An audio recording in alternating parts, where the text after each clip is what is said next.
বন্ধুরা, আজ একটি খুবই গুরুত্বপূর্ণ বিষয় তোমাদের সাথে আলোচনা করতে চলেছি। সেটা হলো এসআইআর সংক্রান্ত বিষয়। তো এই সময় সকলেরই প্রয়োজন। সমস্ত দেশে প্রায় অনেক জায়গাতেই চালু হয়েছে, বিভিন্ন স্টেটে এসআইআর। তো আমাদের রাজ্যেও সেটা চালু হয়েছে। তো সেই ক্ষেত্রে প্রয়োজন হচ্ছে 2002 সালের voter list.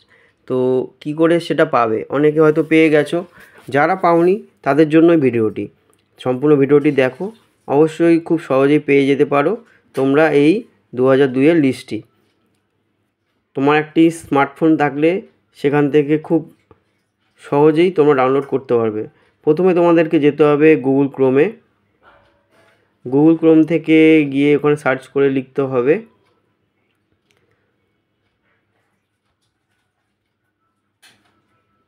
www.co West Bengal wb.government.in voter list 2002 বা 2002 ভোটার লিস্ট লিখলেও এখন চলে আসছে।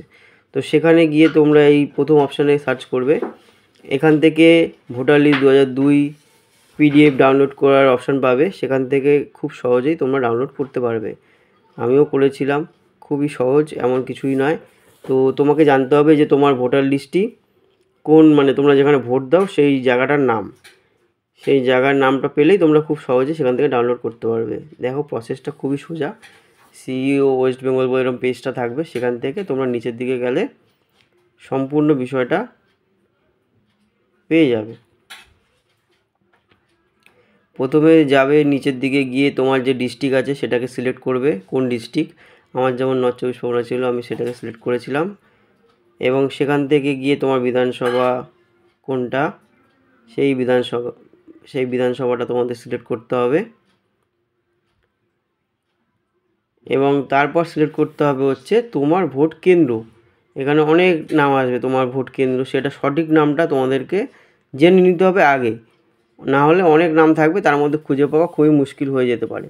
তো আগে তোমরা জানবে তোমরা কোন জায়গায়, কোথায় সেই তোমাদের ভোট কেন্দ্রটা ছিল 2002 সালে। তোমার বাবা ঠাকুরদারা যারা ভোট দিয়েছিলেন 2002 সালে, সেই জায়গাটা তোমাকে জেনে নিতে হবে যে এই জায়গাটায় তারা ভোট দিয়েছিল। সেই জায়গাটা সিলেক্ট করে সেই নাম পেয়ে যাবে এখান থেকে। সেই নামটা ক্লিক করলে সেখান থেকে তোমরা পুরো পিডিএফ সহকারে ডিটেলসটা দেখতে পারবে।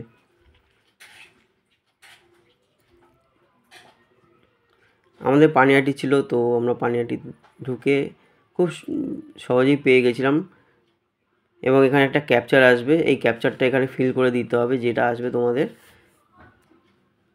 দেওয়ার পর তোমাদেরকে ওপেন করলেই দেখতে পারবে তোমাদের পিডিএফ। একটু লোডিং নেবে, তারপর এরকমভাবে তোমাদের পিডিএফ ফাইলগুলো ওপেন হয়ে যাবে। খুব সহজেই তোমরা এইটা নিজের মোবাইল থেকেই করতে পারো, কোথাও যাওয়ার প্রয়োজন নেই।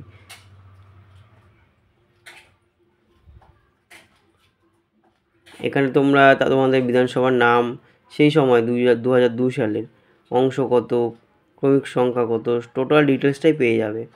আর যারা যারা ফর্ম ফিল আপ করতে পারছো না, অবশ্যই কমেন্টসে জানাবে। আমি আমাদের ফর্মগুলো আমি ফিল আপ করেছি, খুবই সহজ, এমন কিছু ব্যাপার না। ভিডিওটি ভালো লাগলে অবশ্যই লাইক, কমেন্ট, শেয়ার করে পাশে থাকবে।